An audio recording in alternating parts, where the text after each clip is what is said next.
right, good morning, y'all. Good morning and welcome to the Imagine Austin Speaker Series. We have a very special speaker today, and today's a very special day for Imagine Austin. This marks the 7th year since the adoption of the Imagine Austin Comprehensive Plan on June 14th in this very room. So happy birthday to Imagine Austin.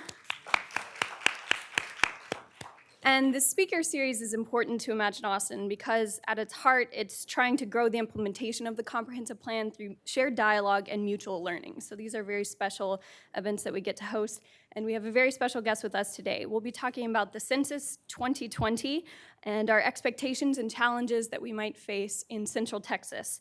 I have the great honor of introducing our esteemed presenter for the day, the City of Austin demographer Ryan Robinson, who's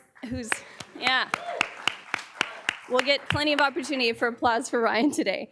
Ryan is an Austin native and has been with the City of Austin, working for the city for almost 30 years now. So Ryan is an incredible presenter. He has so much knowledge about the census and many other subjects, and he's borne witness to the many changes that Austin has seen over the past decades, and will walk us through some of the changes and challenges that we might expect in the next. Our format today, we're going to begin with Ryan's presentation, and then we'll be taking questions via index cards, so I hope that you got some of these coming in. If not, we have several staff members walking around, and you can get some index cards. We also have pins, and we'll be collecting those about halfway through the presentation, so you can start writing your questions. And we ask that you please fill out a survey on your way out. You can grab one of those at the desk. We can help you get one as well. So, without any further ado, I would like to welcome the one and only Mr. Ryan Robinson.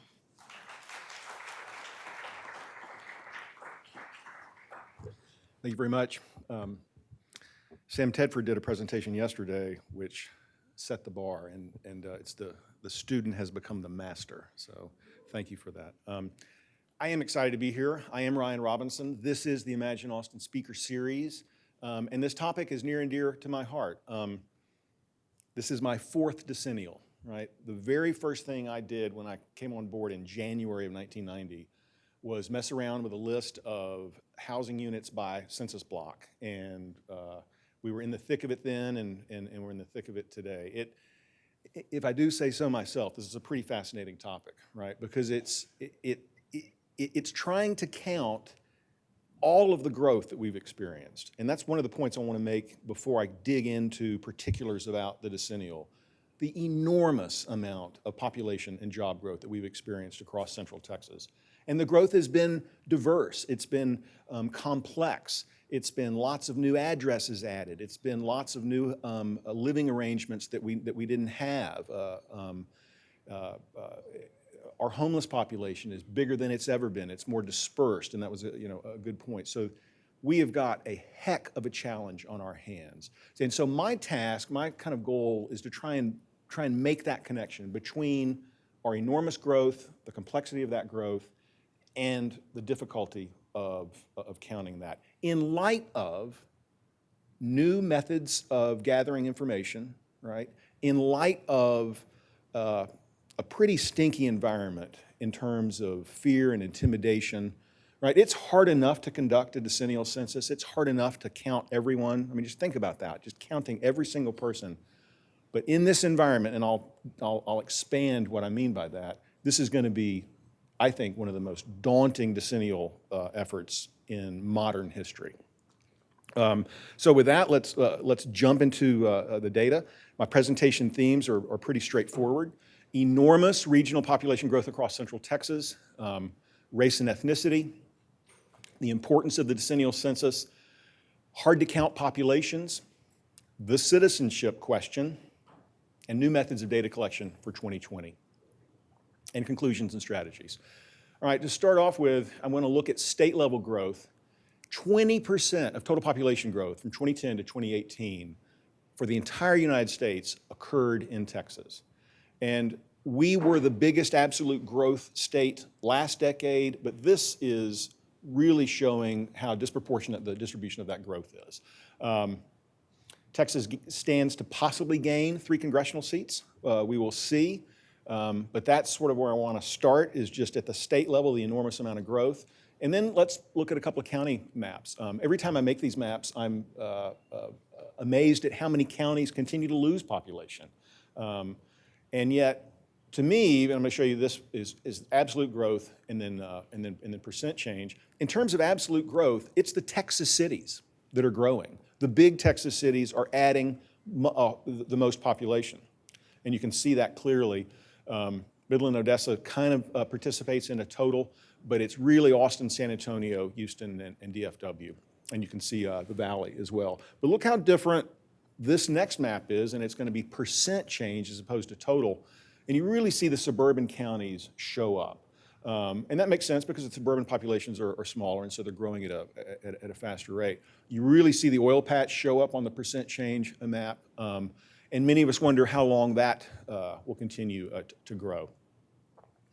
The individual county listing, look at Harris County. That has gained over 500,000 persons in just that 7-year period. And Travis, you can see as well. And not just that, but look at Bexar County, Williamson, and Hayes. So you've got Austin and San Antonio MSA counties well represented on that list. All right, metropolitan Austin, which is the 5-county area of Williamson, Travis, Hayes, Bastrop, and Caldwell. You can see that population history. It's pretty amazing. At the regional level, we continue to double our population every 20 years. A couple of factoids to hang on that. We're up to 2.2 million persons as of 2019. That's a net gain of roughly 450,000 since 2010. On track to reach and surpass the 3 million mark by 2030, and that's with a slowed growth rate. That's coming off of that doubling rate. If we were to continue to double, which I don't think we will, I think we're going to slow a little bit at the metropolitan level. And so that's even with the slowed growth. And the city itself, I think, might just make it to 1 million by 2020. That's probably my ultimate performance measure, right? Every 10 years, the truth comes out. And that's why I want a good count, right? That's why it's so important to know where we are as a city. All right, that's a ranking of large metropolitan areas, and for the 8th year in a row, Austin is the fastest growing large MSA in the country. And by large, I'm going to define that as up and above 1 million.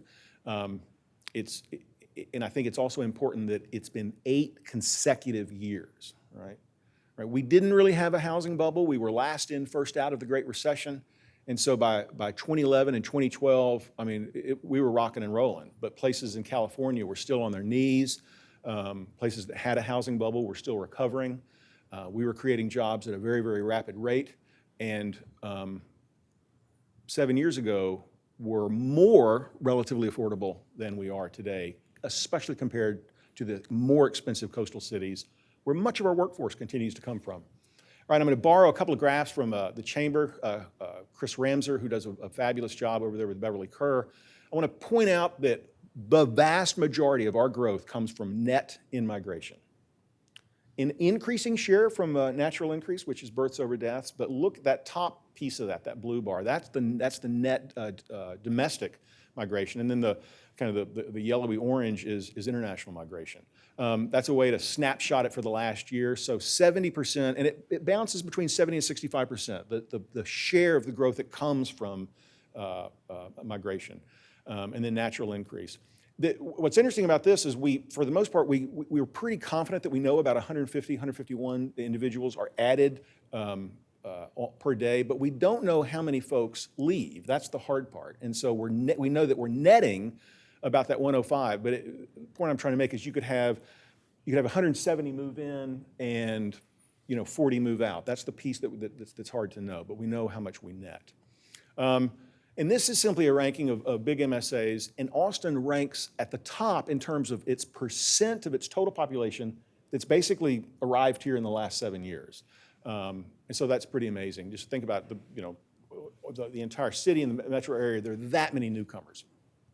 And that's a simple way to talk about where all this migration comes from. You can see that still just over 50% of that migration comes from other parts of the state, but that's changing, right? 15 years ago, that share from the rest of the state was larger. At some point, I expect that to go below 50% as Austin becomes more and more of a destination in and of itself, right? People migrate in very stepwise fashion, maybe from Los Angeles to Houston and then to Austin, or from New York to Dallas and then to Austin. And yes, there's California, and people like to hate on the Californians, but I say come one, come all. We're an open city. All right, zip level growth and decline. This is a series of maps that I really enjoyed making, and before I color it with growth and a choropleth, I just want to show you, I'm going to basically be mapping the I-35 corridor. So Bexar County in the southwest all the way up to Bell County, and this is growth at the zip level in a 7-year period. And it's pretty amazing that high growth, for the most part, is really hugging the I-35 corridor. Not entirely, but also a couple of things to point out. Look at Burnett County in the upper piece of that map. I have expected the inclusion of Burnett County into our metropolitan area at some point as Marble Falls continues to suburbanize and grow. And if Burnett County, if 25% of their commuting workforce is headed into the urbanized area, they'll be included. But look how Burnett County, the southern piece of it, is growing, but the northern piece is actually losing population. And so and counties are included in either wholly or not. You can see Bell County, that's growth, of course, associated with Fort Hood. And then I point out Hays and Comal counties. I am convinced that Austin and San Antonio are becoming more connected, right? For two cities that are only 85 miles apart from each other, there has been very little historic interaction. I think somebody had a master's thesis once where they opened up a San Antonio paper and counted how many references there were to Austin and then did the same with the Austin paper. And of course, San Antonio talks about us a lot more than we talk about them. But I think that we're, and I'm not suggesting that we're going to become DFW because we're not that close, but at some point we're going to basically be this big, solid, continuous urban creature. And many of you have heard me say this, my heart was broken when Lone Star Rail was taken off the table. I think that would be a brilliant way to stitch the two regions together. I mean, imagine getting on a train and 40 minutes later seeing the Alamo and out the window. I'm going to zoom in a little bit on the Austin MSA to give you a slightly better look at that. The growth in Hays and Comal County is amazing, and I guess the point I wanted to make is that we expected Hays and Comal to grow, but not as much as they have.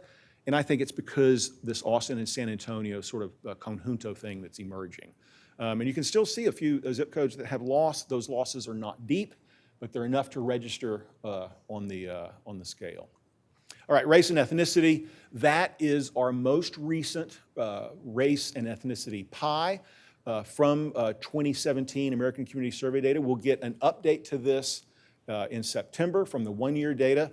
To me, it's pretty amazing that our Asian share of total now exceeds the African-American share of total at the city level. We had been predicting this for quite a while, and it's simply the function of a rapidly growing and expanding Asian community, which is very diverse, and a modest growth from the African-American community. Thankfully, though, for those of you who have been following this, we are back in the positive territory in terms of our African-American population, because from 2000 to 2010, we actually experienced a net loss. Our growth is back in the positive at the city level and has been modest and steady at the metropolitan level.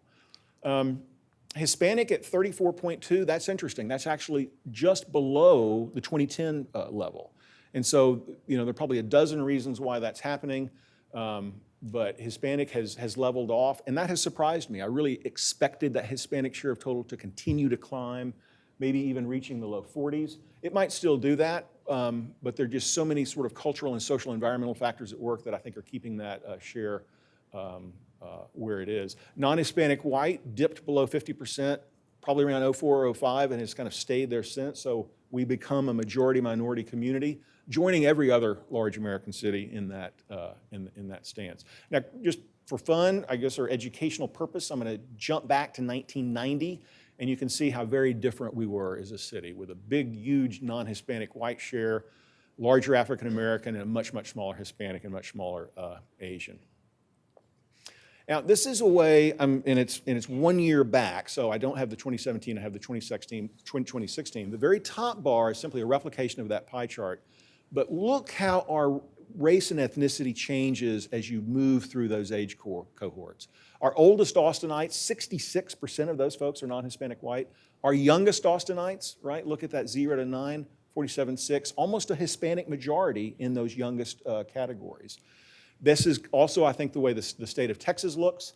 And before I jump ahead and start talking about hard-to-count communities, just fix this graph in your mind, because especially those younger groups, that's where our hard-to-count people are. Young children, people who might be linguistically isolated, foreign-born immigrant population. There's just a lot embedded in that. And then this is the graph I wanted to show you how very diverse our Asian population is. And this is partially a function of the way the Census Bureau defines it, right? From Pakistan to Japan, that is Asian. And you can imagine, I mean, there's not much social similarity between an Asian Indian household and a Vietnamese household. By the way, that Asian Indian at 34.4, that's the highest Indian share of an Asian community across the entire country. The number 2 city is Charlotte, North Carolina. And so I think that's fascinating. And we've seen enormous growth out of that South Asian component. All right, counting all of this diverse growth will be a challenge. And that's where I want to try and make the bridge. Census 2020 mandated by the United States Constitution every 10 years since 1790. Of course, the next census is now less than a year away. And while it's managed by the Bureau, they need local help. And that's where our complete count committee, our complete count effort. I see faces in the crowd that helped us in 2010. I hope you'll come back and pitch in for 2020. The Constitution says that the census will count every person, right? And that's critical, because that's the foundation of one person, one vote. It's the foundation of why adding a citizenship question might be controversial. All right, census is crucial. And I meant to say at the beginning of this episode of the Imagine Austin Speaker Series is being brought to you by the number 800 billion, right? $800 billion a year is distributed. It's pretty amazing, based on that decennial figure. Of course, reapportionment of congressional districts among the states. We're expected to gain possibly 3 seats, and then redistricting in the State House, Senate. And for the first time ever, right, we'll be redistricting City of Austin council districts, because we haven't had them. Of course, we had them in the 50s, but that doesn't really count. And that's going to be interesting. And of course, we'll also redistrict and redraw Travis County Commissioners Court. All right, there's a simple map showing what states might gain, what states might lose. And it's hard to imagine being in a state that would potentially lose a couple of seats, right? In Texas, it's always been about gaining. All right, this really is just a subset of where all that money goes. I guess my favorite on this list is Head Start. I've seen that personally, and how that works and how it helps. But it's amazing how many pieces of social programs are totally dependent on that federal money. All right, so the Government Accounting Office says that 2020 is at risk, and here's why they say that. Reduced overall funding for 2020 compared to 2010. And that's crazy, right? Because our population is bigger, it's far more diverse, it's going to be far more difficult to count. We're going to try new methods of collection, and it's being funded at a level below where it was in 2010, so that's a shame. Including new and largely untested, right? That's key. It's not just the fact that we're going to use online and telephone response options, which is great, but it's untested, right? The folks at the Bureau love to test their stuff. You know, they want to go out and they want to make sure that, okay, we're going to do, and in 2010, I think there were 4 individual field tests. This time there's been barely 1, and it was done in Providence, Rhode Island, which is a good place to do it. But we're just out kind of on thin ice with some of these less than tested techniques. Fewer and less well-trained census field workers for non-response follow-up. The Census Bureau loves its acronyms, and this one is NORFU. I'm not quite sure how you get NORFU out of NRFU, but that's it. But importantly, that's where undercount lives, is this non-response follow-up, and I hope to make that point a little more clearly. If everyone were to respond, right, that would be the way to count folks. But when you have to go knocking on the door, that's where undercount lives. All right, significant reductions in budget for education outreach, last-minute addition of untested citizenship question. All right, our own complete count effort is well underway. There are 2 groups, a steering committee and a leadership council, and we had our kickoff on April 1st. And just as an example of kind of the folks that are on that group, Christina Tinsun Ramirez she's the CEO of Jolt. She did our call to action. I was ready to storm the Bastille after I heard her talk. I mean, it was so energizing. Along with Carmen Yanis, Paul Cruz, Reverend Joseph Parker, Bijoy Goswami, Molly Beth Malcolm, Judge Nick Chu. It's a good group.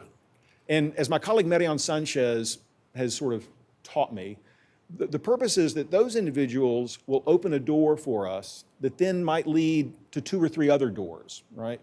And so when you're when you're trying to get to the hard count communities, you're not going to just go straight up and like say, hi, we're here. We want you to really participate in the census. You're going to have to somehow use trusted voices and really be culturally sensitive to get to the hard to count.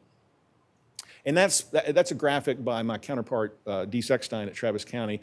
In his perfect world, the city and the county are sort of at the center of regional complete count efforts. We're not saying we're control freaks or want to dictate everything, but we want to be more coordinated than we were in 2010. And I think we're well on our way. We're going to have another meeting at the end of the month with our leadership council, and then we'll probably give them a break on the summer and get back together in September. And it will really be a focus of taking that complete count committee and creating a subcommittee structure. And the subcommittee structure will be based on hard to count populations. All right, I like this graphic from the Bureau because they're beginning to sort of talk about, okay, why are you hard to count? And so the 4 areas here: hard to locate, hard to contact, hard to persuade, hard to interview, and then that overlap. But participation hindered by language barriers and access, right? That's what I call linguistic isolation. Housing units not in our frame, or persons wanting to remain hidden. That's more difficult than you might think. I mean, one of the big programs we've been doing is shipping lists of addresses to the Bureau for the last year because we've added so many new addresses, right? And so it's this big kind of, if they have a good list of addresses, which I would say we do because of 911, because of our 911 system, we got, and I know there are a couple of you in the crowd who know what I'm talking about. That's not really the problem. It's getting everyone at the address to respond. And then 2 others, highly mobile people experiencing homelessness. That's of course going to be a gigantic challenge for us.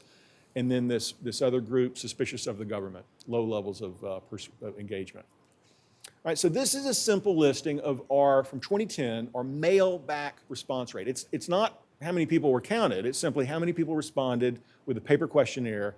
And then, of course, it was that gap that we then had to chase, pursue, and part of the non-response follow-up. And Travis and City did pretty well. That's the City of Austin sitting in a list.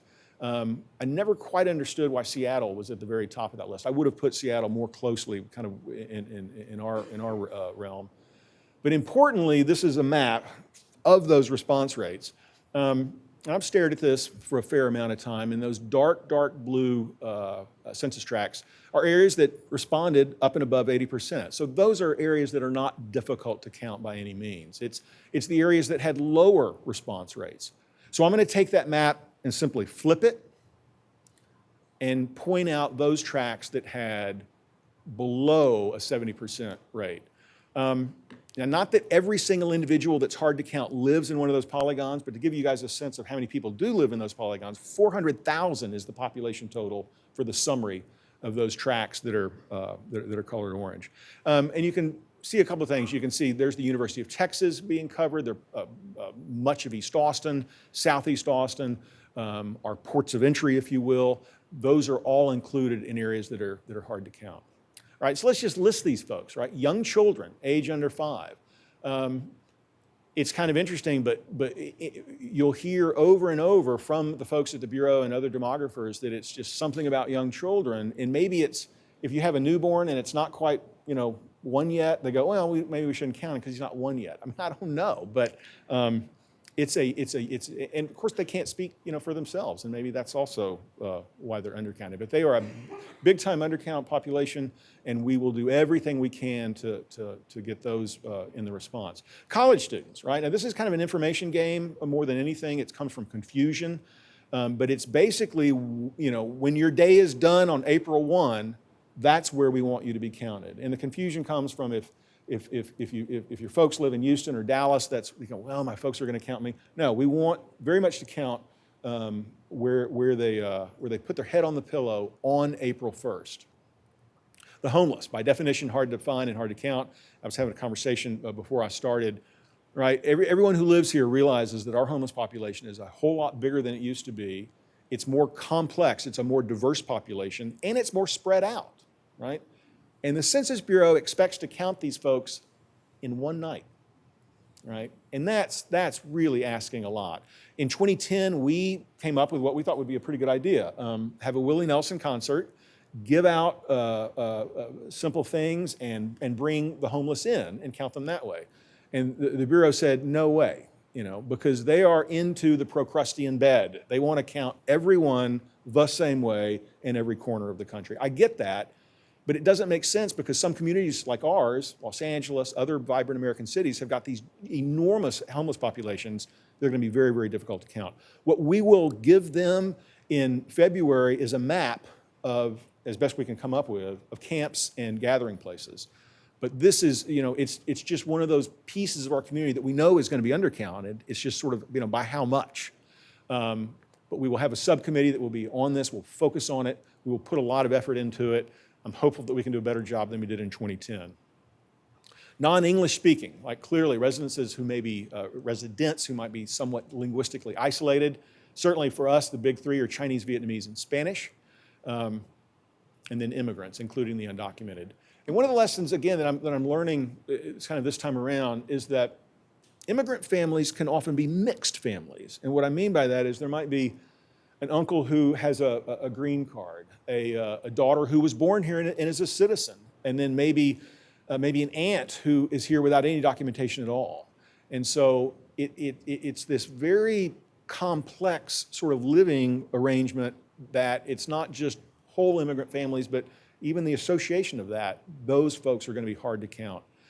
LGBTQ persons and the disabled are hard to count. And then persons who distrust the government. And that population is bigger than ever before, right? All right, Travis County, and this is sort of it's not perfect, but it's my attempt to try and drive home how much overlap there is between the hard to count populations and communities. All right, that's a couple of maps. Under age 5, share of total population. Again, it's just going to help us determine where to put our outreach efforts.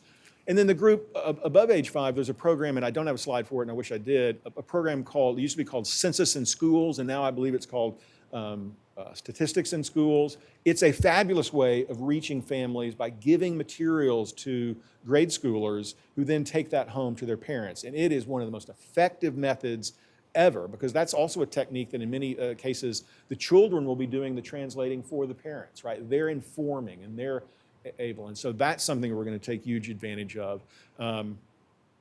If I didn't mention it, Paul Cruz, the superintendent, Kelly Crook, who just retired from Del Valle, she'll be missed. But we're trying to connect to the school systems to get at this distribution technique. The one thing about our college student population, it's pretty concentrated. We will designate ambassadors at college campuses and, of course, use folks like Dr. Molly Beth Malcolm to get at the ACC folks. That's gotten pretty good. I mean, now they send, blast emails, and there's a pretty good way to communicate with that. So I'm hopeful that we'll do a really good count of college students this time around. And then there's a map of foreign-born share of total. I've long thought of this map as sort of showing our ports of entry, if you will, for the foreign-born, and so we will be concentrating there in a big way. All right, here's the citizenship question, and this is what it's going to look like. And as I've shown this to groups, one of the very first things I hear is, "Oh, that's great. Where's the green card option?" Right? So, and this is something that Carmen Llanes has been, trying to tell me and talk about. Right? This isn't a legal status question. It's a binary yes or no. Are you a citizen? Are you not? And there might be some people who look at this and go, "What's the big deal?" Sure, I'm going to answer that. And then there are others of us who are pretty worried about this. Even if you're here with full documentation and you're foreign-born, I think this question is going to be pretty intimidating in light of the environment that we've been experiencing, and I think that we need to be honest and open about it.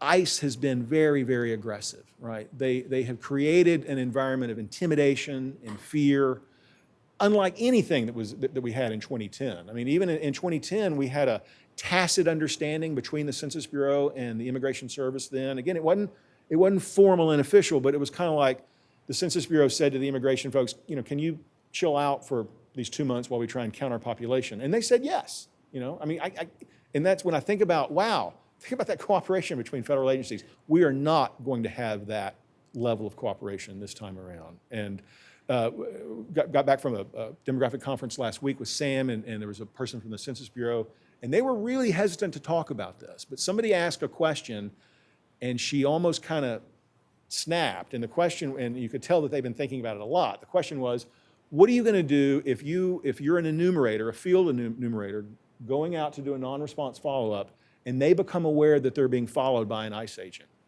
And the Census Bureau person immediately said, well, they've been told to stop working and go home. And so it was kind of a funny thing, because before she wasn't even going to talk about it, but then someone asked this question, and so they have really done some contingency scenarios. And again, I'm not trying to be melodramatic here, but I think it's a serious potential for a risk.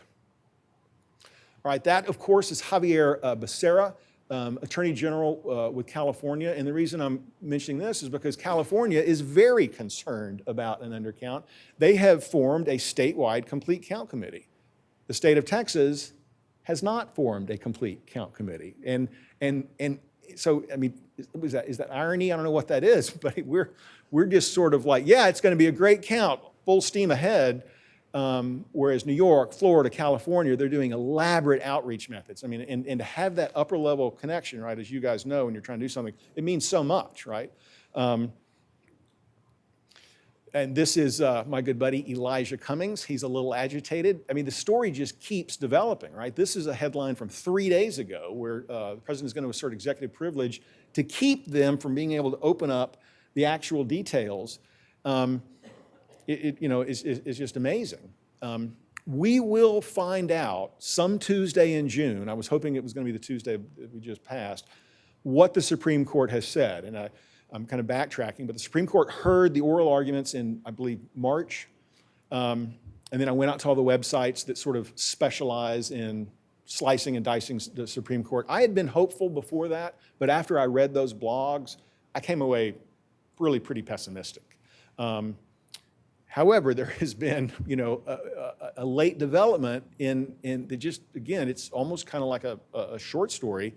This is Dr. Thomas Hofeller, who is a longtime Republican cartographer, strategist, gerrymanderer, who really kind of made a name for himself by extending the Nixon Southern strategy. He began to talk African-American congressmen into, hey, let me help you draw a stronger African-American district. And they went, that's actually a pretty good idea. But he had an ulterior motive. By creating these strong African-American districts, then the surrounding districts became whiter and more Republican. And so he really is sort of the guy, he's passed away and he's deceased now, who really began to create districts based on political affiliation. Again, the story is fascinating. He passed away. A daughter of his who was estranged was looking through his estate, trying to sort that out, and came upon a big gallon baggie with 40 hard drives in it. And so she's thinking, well, there might be something interesting on these hard drives, or flash drives.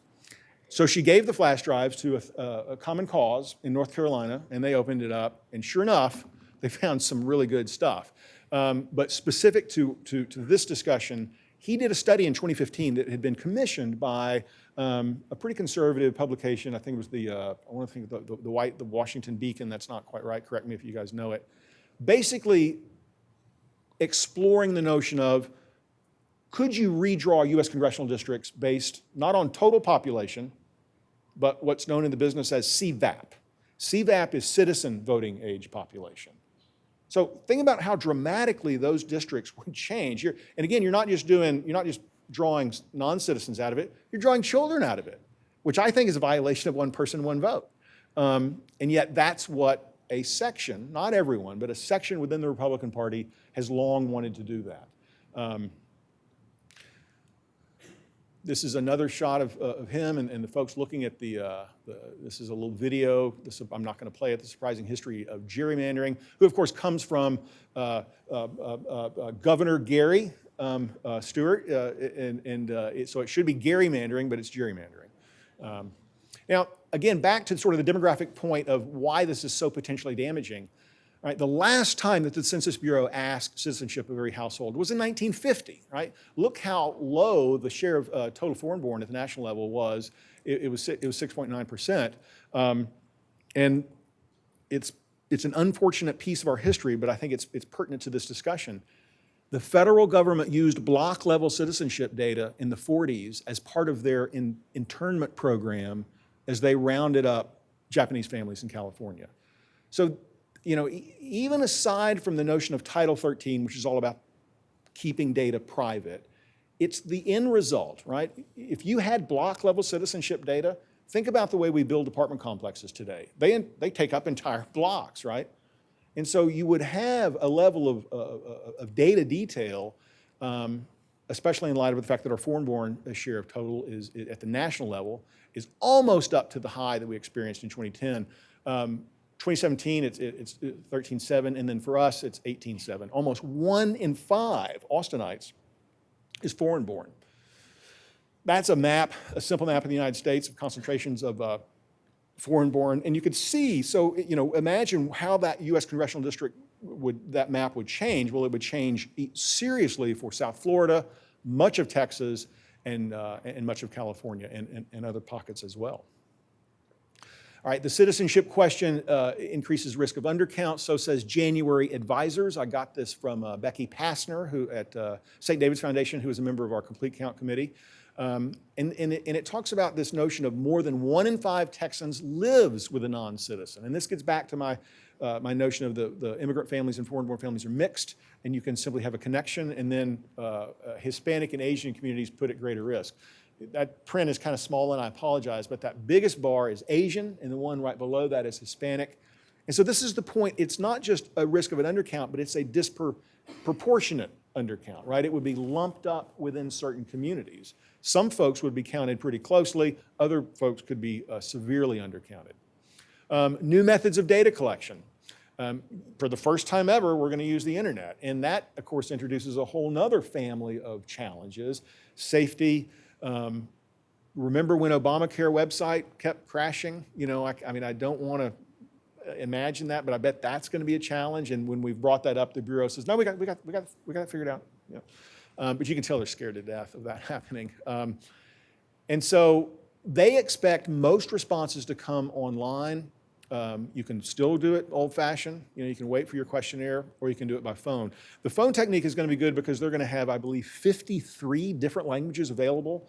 But of course, my complaint is, how do you get to that point? Because you're going to be sent a letter or a postcard in early March in only English and Spanish. So, I mean, if I'm an Urdu speaker and I don't speak English or Spanish, I'm still a little concerned how we connect those folks to this diverse phone tree. Yeah, I think that's all I want to say about that. So if it's a normal sort of household with an address, you'll receive a letter in early March. You'll have an ID. And so you could use that ID and answer the census on your smartphone. Micro-targeting, multiple modes, again, and even without that ID, you'll be able to respond using verification, address verification. And then I'm going to close and we'll open up for questions, just sort of some timelines. Early March, kind of mid-March, every household will receive an invitation. Some will also receive a questionnaire. And then there'll be this sort of reminder sequence of mail-outs that go. But if you respond online, you'll kind of stop receiving reminders, and you will not receive a visit. I think that's the end of my material. In fact, before I almost said her name, I want to thank the producer of this series, Kathleen Fox.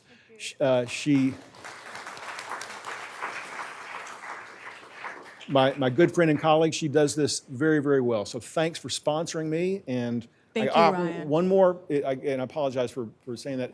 A couple little comments. These are just repeat of what I've said. Census 2020 has been underfunded. This shortage will be felt most acutely in their outreach and national scale media campaign. That's where we'll come in, right? We'll have to pick up that slack. Last minute addition of an untested citizenship question could be a problem. And then finally, although the new use of internet and telephone response options could prove beneficial, logistical manifestations could prove unpredictable. Okay, I'll stop there and let's get into some questions. I have about 25 questions. I'll try to, well, hopefully we'll get through all of them, but it's first come, first serve. And again, they're on topic regarding the census and what you just discussed. Great. The first one is mostly about the citizenship question. I have 5 of them. Do folks who are concerned about having the question on the census recommend that the census takers skip that question regardless of their status? So, and the way I'm interpreting that is what's the strategy for citizenship? Is that or am I putting too much into that? Because we've thought about that. I think it's about people who are not citizens or concerned, yeah. So let me make sure. So if you don't answer that, is that the question? Like you answer, Yes. it's 11 questions, you answer the first 10 and you skip the 11th? So we've asked that of the Bureau, and they've never given us, to my opinion, a really good answer, but I think that means that you could receive a visit. And we've even, and I think this is worth saying it, we've even thought about strategies like tell everyone to answer yes, tell everyone to answer no, tell everyone to skip it, right?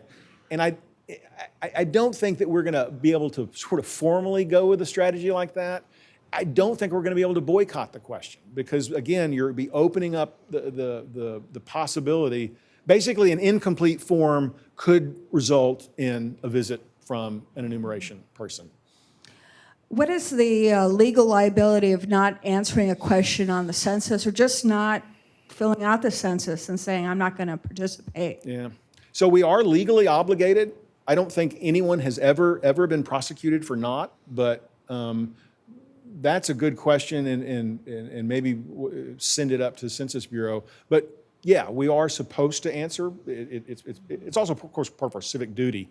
So I don't know if I can take that to the full degree. I'm not sure what the penalty would be, but I do know that there is we're technically supposed to answer it. Okay. And does not answering the citizenship question invalidate the survey, i.e., can people not answer this question and still be counted? I don't know. And that's, again, we've gone round and round with the Bureau trying to get a hard answer. And they might also not be completely decided. I mean, my sense of, if you work at the Census Bureau, you are freaked out, right?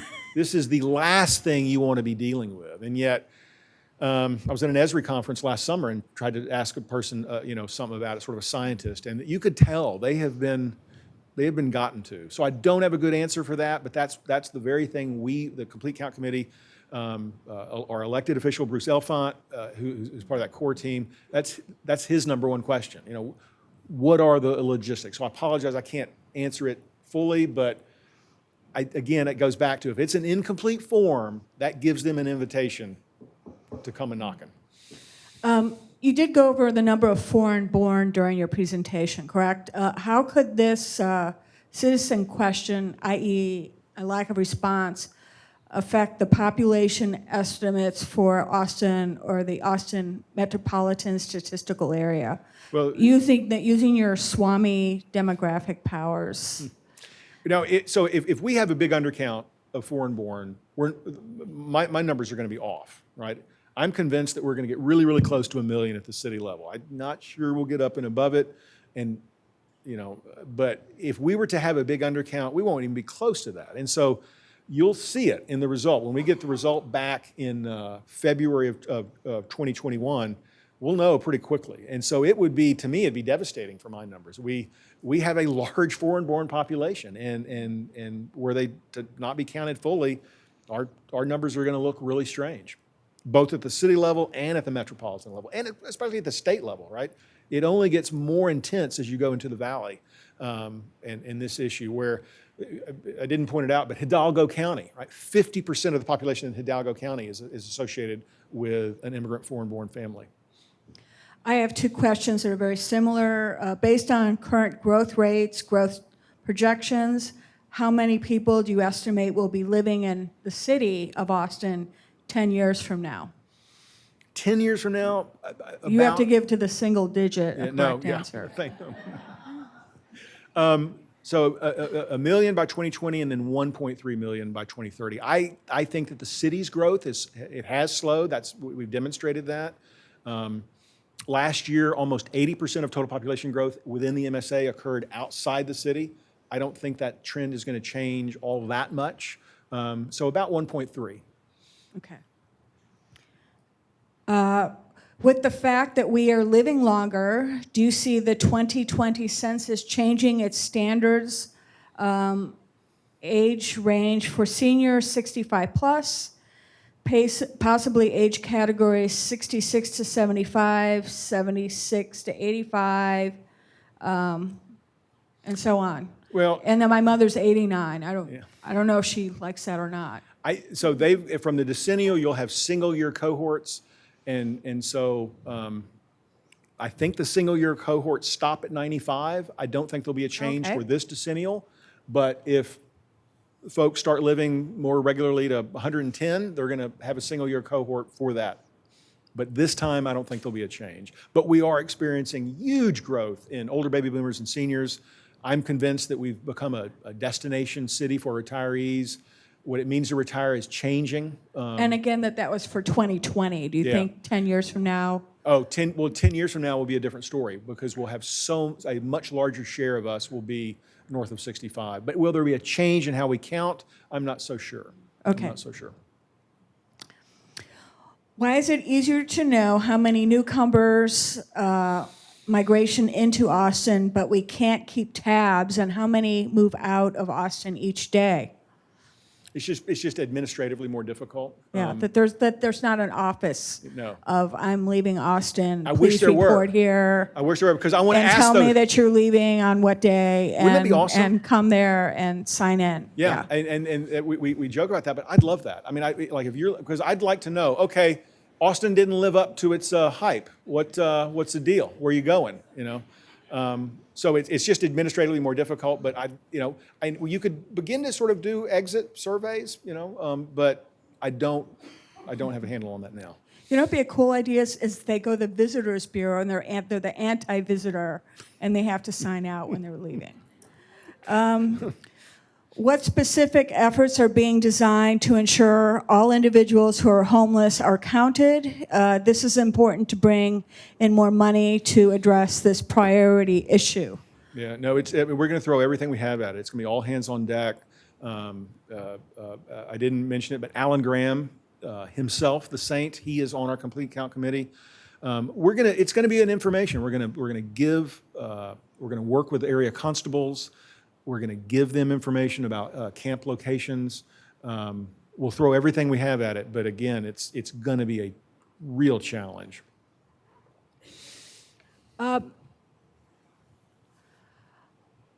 Let's see. Any projections about the growth of the senior population? Yeah, what people refer to as the silver tsunami. The silver tsunami. The silver tsunami. So we will begin to age in place as a metropolitan area about 10 years from now. But before then, the bulk of our growth in seniors will come from migration. And again, I think we've become a destination city for retirees. But 15 years from now, you'll really begin to see that aging piece of the population. We're plowing through these very quickly. Talk more about demographic change in East Austin. Are the trends steady or varying from that part 20 years? I don't know if that's in the purview. Do you have anything to say about that? Or What I would say that for those of us who have been here a long time, I'm surprised that it took as long as it did for East Austin to begin to change as rapidly as it did. And it's been a fascinating sort of piece of our planning history because in my mind, kind of the city has had its foot on the gas pedal and its foot on the brake at the same time. We began to mitigate environmental factors in the 90s. We closed the tank farm. finally closed Holly. You basically open up this awesome piece of real estate that's sitting right next to downtown, and I'm not trying to just talk about it in pure numbers form, but East Austin has changed even more than I thought it was going to. It will be a serious factor when we get data back from 2020 and redraw those council districts. Because District 1, which of course is our African American Impact District, as the best I can calculate it now, African Americans are in third position behind non-Hispanic whites and behind Hispanics, and that will only be exacerbated. So there'll be issues like that. I mean, East Austin is, you probably have an East Austin in every vibrant American city. The displacement has been intense. It's very difficult to measure where displacement goes, right? You can sort of see where displacement is sourced from, right? When you demolish an older market rate affordable housing apartment project on Riverside, you can say, wow, there are 220 households were just displaced, but where do they go? That's a far more difficult thing to measure and know. And we've put energy into it, but we don't have a good answer. Is the growth rate of our African American community from our traditional African American community or new people coming in? No, it's migration. Yeah, I mean, but again, we're in positive territory. And then where originally did our original African American community go to from East Austin? Oh, okay. So So the new people or the people there, are they the original or those new people? And then where did the original? We had a fairly large African American community on the east side. Where did they go? okay, now I'm understanding that. So as African American households began leaving East Austin in the 90s, that was really, I would argue, a story of economic empowerment. Today, it's very much a story of displacement, but in the 90s, African American families, as they reached middle class, they said, we're out of here. And they moved, in many cases, to Pflugerville and Round Rock. They got more house for the value. They moved to a school district that was far more equitable. And then, and this is where a little supposition on my part, I think that part of that was a rejection of a highly, highly segregated urban enclave. Now that story of economic empowerment has very much changed to a story of economic displacement, but there aren't that many African American families left in East Austin to be displaced, and so that if that's the kind of thing that you get to, but it's certainly something we spend a lot of time mapping, talking about, and trying to get our brain around. What efforts are in place to prevent census scamming, i.e. people posing as census takers and getting personal information? That's always going to be an issue. They haven't really told us yet that we're going to have some identification. There'll be a bag, but people love to scam. So that will be, but I don't think that will be necessarily any worse this time around. I could be wrong about that, but they will put in place sort of mechanisms where you can be sure that you're talking to, an official census person. I hope that they'll put those in place. This is an interesting question. How will people with Alzheimer's in facilities be counted by family members? What if they don't have family? How will people in prisons be counted? Yeah, and that has always been a challenge. Those are what are known as group quarters populations. And so in the case of a skilled nursing facility, we will have a group quarters form that will go, and it will be the responsibility of the administration. We will do outreach and communication. Incarcerated individuals are also a group quarters population, and they'll be counted in a similar way. Same with dormitories, some other group quarters. So it's a challenge, but again, that's on us to provide the Bureau with a location of where group quarters exist, whether it be incarcerated individuals or folks in skilled nursing. But there are methods for counting those folks. And it's not, in the case of the Alzheimer's, it's not on them. They're not going to have to be self-responsible for that. And on a related note, I had a question. Can people who have been formerly be incarcerated, who are felon, anywhere from misdemeanor to a felon, once they've served, be eligible to vote? I mean, can they vote? I don't know. Now, I want to count them, and someone might in the crowd might be able to field that. I think there's a state-to-state variation in terms of if felons can vote. Anybody? Okay, good.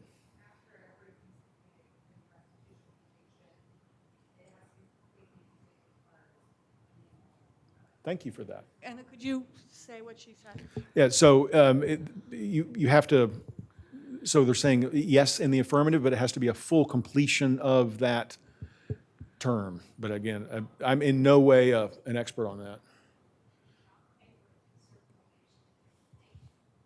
Can you take a microphone? If they've served their probation. Thank you. Thank you, Margaret. Thank you. Thanks. Okay, thanks. This is again, you're projecting into the future. What will be Texas and Austin's response if the Supreme Court decision, the citizen question, will be required? We've got a press release ready to go. We've got with the mayor's signature on it and Judge Eckhart, the co-chairs of our Complete Count Committee. And it basically will be saying, we'll be crying foul. We're saying we don't agree with this, that we think this is a bad idea, but we have press releases at the ready.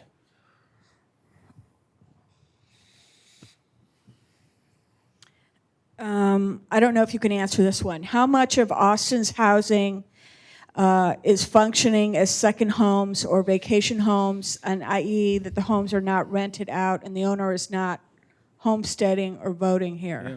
So that's interesting. I think we've got a couple of things going on. We've got, it's not deep yet, but I think what I would call the Upper East Side phenomenon, where the rich and famous own units, right? Maybe Dan Rather owns a unit, but he doesn't necessarily live here all the time. So I think that as we are a bigger and bigger city, we're having more of that. We've also got and this is my professional opinion, the scourge of the short-term rental unit type 2. Little miniature hotels sitting out in our neighborhoods. Why in the world we allow that at all? It just blows me away, because they're a real problem. They can cluster and they flourish and they displace regular residents, and so that's increasing, and that will also add complexity to the census, no doubt about it. People living in RVs, right? All of this different type of living arrangement, that's going to be not impossible, but it adds complexity and it adds difficulty. We've been asking questions for 25 minutes. How about another 5 minutes? Okay. Can you do it? Okay. Q&A is tough for me. This is a good one. In 27, you wrote that the region outside the city limits was growing at the rate of 34%, while the area inside the city limits was growing at 20%. Today, are these the growth rates the same, or have they changed? Roughly the same. I mean, roughly the same. And the simple story there is the MSA growth has spread out across the MSA. Suburban communities are adding tons and tons of households, and that's a function of housing. I mean, it's the housing markets in Buda and Kyle and in northern Hayes and Williamson and parts of Bastrop and Northwest Travis are cranking out thousands of housing units each year, and they're being easily filled with incoming households. So those growth rates about the same. And again, that's what we're eager to recalibrate when we get decennial data back. We'll take another look at those forecasts. But we've been amazingly on track. The original forecast that we created for Imagine Austin, we feel that with a few exceptions, we're kind of where we thought we'd be.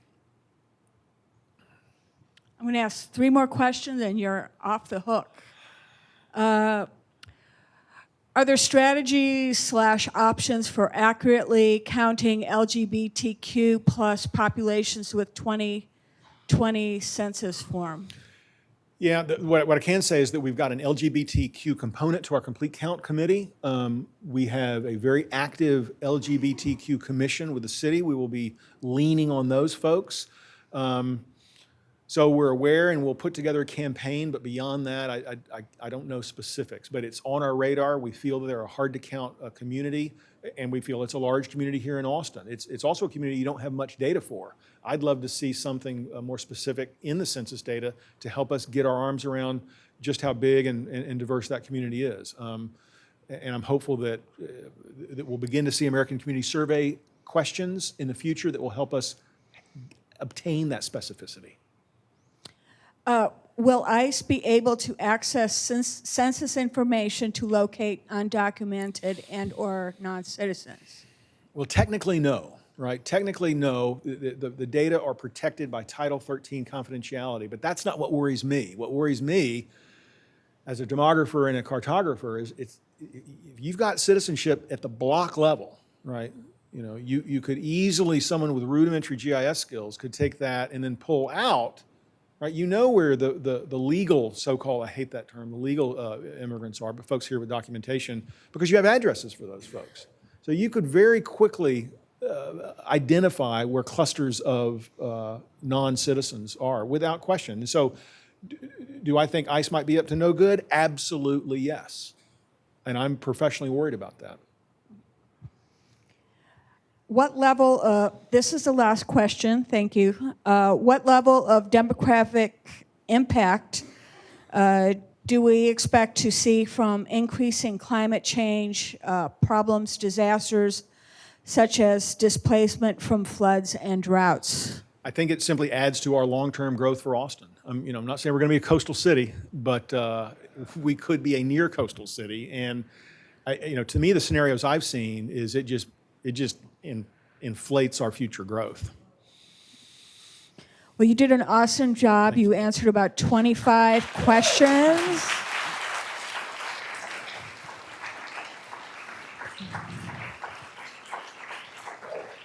Thank you, everyone, for coming to the Imagine Austin Speaker Series. And the survey is right over there. If you would fill that out, it takes 1 minute.